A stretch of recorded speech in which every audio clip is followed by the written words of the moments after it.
up, you beautiful bastards? Hope you're having a fantastic Thursday. Welcome back to the Philip DeFranco Show, and let's just jump into it. And the first thing I want to talk about today are updates around the student protests that we covered yesterday. Yesterday we talked about all the people standing up, speaking out, but also the likes of people like Superintendent Curtis Rhodes, threatening 3 days of suspension if anyone protests or promotes awareness. And from yesterday, we saw a lot of individual stories pop up. We saw some schools in the United States try to keep their students from participating. We saw many students facing obstacles that campus administrators created to prevent walkouts. Here are just a few. Hawthorne High School has locked us in and blocked all exits, not allowing us to participate in the walkout, but we wish to be out there with everyone. Another saying, also the school sucks for having an assembly right at the exact time the walkout is supposed to be. They probably did that on purpose so nobody could leave. We also saw claims that there were other schools doing fire drills, tornado drills at that exact time. We also saw examples like this one. Today my school was not allowed to walk out or else there would be consequences, so all of us students met in the gym for 17 minutes to read the names of the victims and have a moment of silence. So figuring out a way around the rules, we also saw examples of more extreme reactions. One of the most notable examples was some of the students at Mount Diablo High School in Concord. They broke through a locked gate to leave campus for the walkouts. We also saw examples of solo walkouts. Rosa Rodriguez, a sophomore from New Jersey, was mentioned, although there have also been reports that there were about a dozen people that left. Also examples like Justin Blackman from North Carolina. There were also reports that there was someone doing a counter-protest that received pushback. According to this post, during the National School Walkout, a student at New Prague High School in Minnesota held a sign that said, "Guns don't kill people, people kill people." A student at the school said he was escorted off the property by our principal and threatened to be put into a police car. No, you don't. Yeah, we do. The Supreme Court. 505 says you cannot. Why? Put anything on unless you get 24 hours.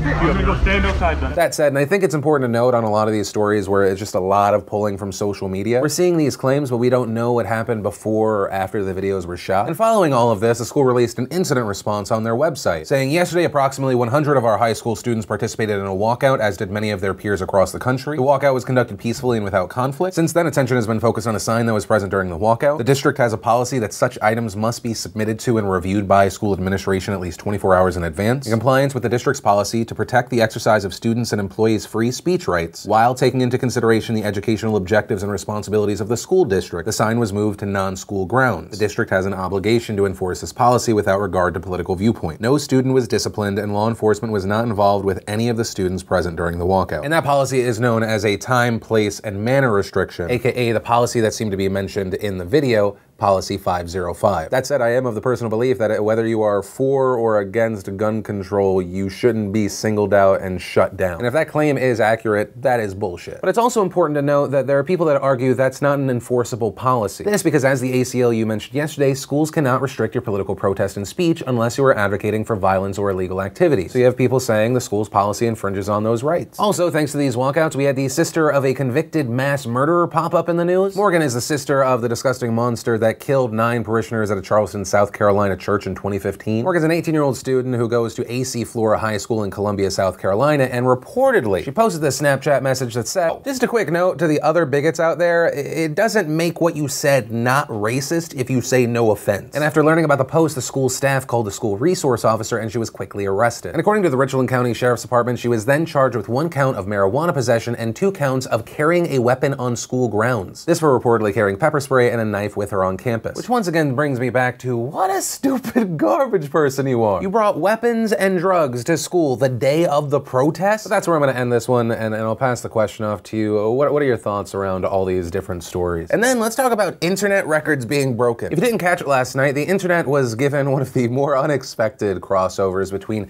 Tyler Blevins, aka Ninja, fantastic Twitch streamer, and Drake. Yes, really. And over the course of the entire stream, we saw Kim.com roll through. He was then later replaced by Travis Scott and Juju Smith-Schuster, who joined the squad. And the stream completely destroyed the Twitch single-player stream record. I feel like we just talked about it a month ago. It was around 388,000 concurrents. This stream had around 630,000 concurrent viewers at its peak. There are also reports coming out that Ninja gained over 90,000 subscribers during the stream. Also, if you're not familiar with Twitch, a subscriber there is different than a follower. There is money associated with subscribers. And for me personally, my general reaction is I'm I'm really happy to see this. One, I think it's good for online creators in general, obviously very specifically streamers here, to be taking new face. And this kind of just feels like the tip of the iceberg. I am excited to see what happens next. There was also another reeling from their last stock drop. And also, as I'm recording this story, their stock is down 4% today. But we'll see what happens. And other times, if I'm going somewhere, I'll pre-order drinks on the app, have them delivered there so I don't have to stop on the way. I like my time. But however you want to test the app, if you do want to test it like many from the nation already have, go to postofranco.com, download the app, and then make sure you enter promo code PhillyD. They will give you $100 in free delivery credit. And the first bit of awesome is if you're someone that when you finish the Philip DeFranco show, you're like, I need a little extra D. Yesterday I actually gave you some. I gave you a bonus video on the second channel. If you don't know about that one, I highly recommend you subscribe to it. Sometimes I film out a story for that day's Philip DeFranco show, but it's either too long in that it's going to make the show too long for my personal preference, or it's going to make us exceptionally late. And rather than scrapping those stories when that happens, I'm going to release them as bonus videos on the second channel. So I did that yesterday. It's a situation out of Pennsylvania around Connor Lamb. If you're interested in any of that, link to that down below. Then we got this We will suspend all planned high-level bilateral contacts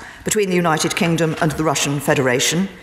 This includes revoking the invitation to Foreign Minister Lavrov to pay a reciprocal visit to the UK. Also adding that the UK will not be sending an official representative to the World Cup this year, which is of course in Russia. And unsurprisingly, this did not make the Russians happy. The Russian embassy to the United Kingdom releasing a statement saying on 14 of March, Russian ambassador Alexander Yakovenko was summoned to the Foreign and Commonwealth Office, where he was informed that 23 diplomats were declared persona non grata. We consider this hostile action as totally unacceptable, unjustified, and short-sighted. All the responsibility for the deterioration of the Russia-UK relationship lies with the current political leadership of Britain. Now the thing is, around Theresa May's speech, it wasn't shocking that she gave it. There's a very specific reason as to why May did all of this yesterday. The UK had actually given Russia a 24-hour deadline to explain last week's attack. And Tuesday at midnight, Russia missed that deadline. And part of the reason the deadline was there in the first place, I mean, there had already been understandable suspicions that Russia was behind this. But on Monday, when the deadline was announced, May also revealed that the nerve agent used to poison the double agent was something called Novichok. And it's that specific nerve agent that's one of the reasons many in the UK firmly state that Russia was behind the attack. Novichok is a very rare and deadly chemical that was developed in secret in the Soviet Union in the 1980s. And so because the UK feels so confident that it was this specific nerve agent, and thus it makes it most likely that it had to be Russia, that is why we also saw Theresa May yesterday saying Russia still needs to explain either why, one, they deliberately used this, or two, how they could have possibly lost track of it and then it just happens to be used on someone that is a Russian double agent. Either this was a direct act by the Russian state against our country,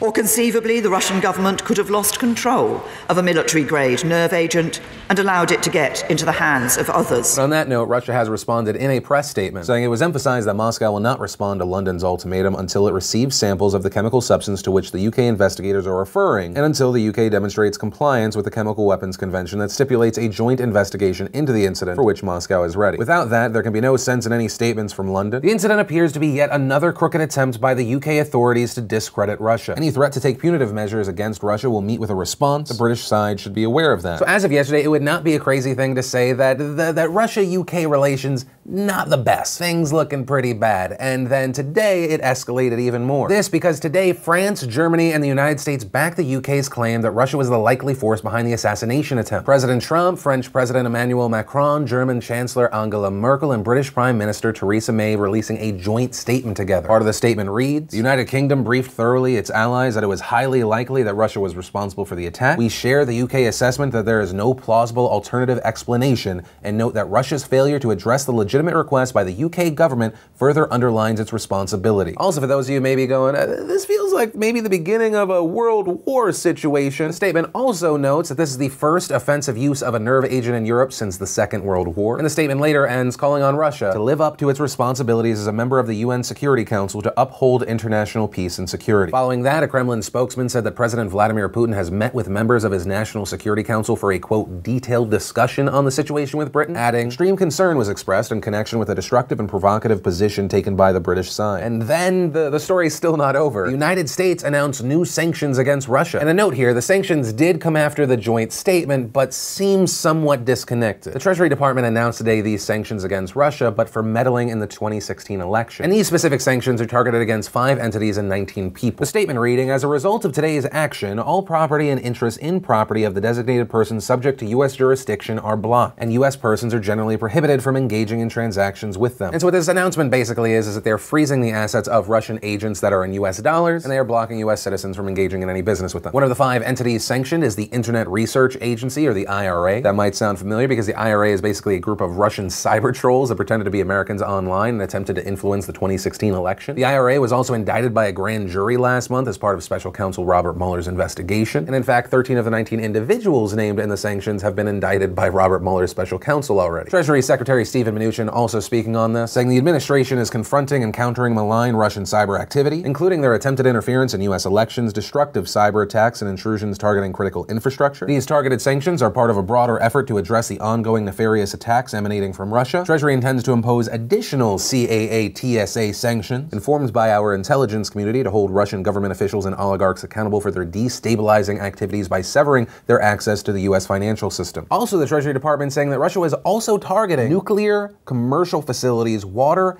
aviation, and critical manufacturing sectors. And a spokesman from the Kremlin responded saying that these accusations of Russian meddling are absolutely unsubstantiated. And so that's where we are as of right now. It will be very interesting to see what happens next. In general, Russia seems to be using the shaggy defense, it wasn't me. Not only do we have the UK making these accusations, we now have other world powers, other allies joining in. The United States then issuing sanctions, making accusations of its own. So it's going to be very interesting to see who moves next. Of course, when that happens, I'll make sure we cover it. But that said, I do want to pass the question off to you. What's your opinion on this whole situation? Do you think we're going to see further escalation? Is the situation going to calm down as far as the United States is concerned? Do you feel like Trump will also push? Or do you think maybe he's going to pull back a little bit, use more vague terms, say it could really have been anyone? I'd love to know your thoughts here. And that's where I'm going to end today's show. And remember, if you liked this video, you like what I try and do on this channel, hit that like button. If you're new here, hit that subscribe button. That way you make sure you don't miss these daily weekday videos, which actually, if you did miss yesterday's show, you want to catch up, click or tap right there to watch that. Or if you want to watch that extra bonus news video I posted last night, click or tap right there to watch that. But that said, of course, as always, my name's Philip DeFranco. You've just been filled in. I love yo faces, and I'll see you tomorrow.